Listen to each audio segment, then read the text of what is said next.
Добър вечер, прекрасни мои среднощни гладници. За трета предна вечер шеф Лешник 97 е тук. Правим гюзлеменце. Много ми се хапваше, разрязваме една цяла кора през средата на две, намазваме с масло, след което в долния десен край си слагаме яйца и сирене предварително разбите.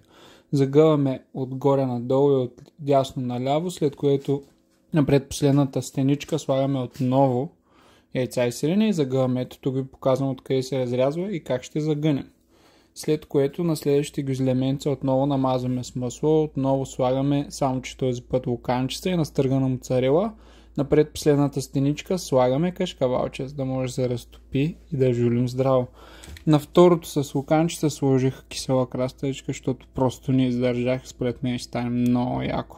Върху нагорещен тиган с малко олио слагаме гюзлеменцата, запичаме ги и от двете страни. По-скоро ги запържваме, зависи колко мазно обичате и колко олио ще сложите на тигана. След което ги вадим леко да изстинат. Ето тук ще видите как съм разрязал едното на две. Вижте го отвътре. Тънко, хрупкаво и много вкусно. Просто топ. След което си слагаме и тези с луканката и кашкавалчето. Ето виждате как се разтеко кашка. Ето ги топ гюзлеменцата гладници. Последно си го запеках малко повече да го разпознавам, че е с кисела краставичка. Изобщо няма какво да ги бавя. И жулим здраво. С много маслинки.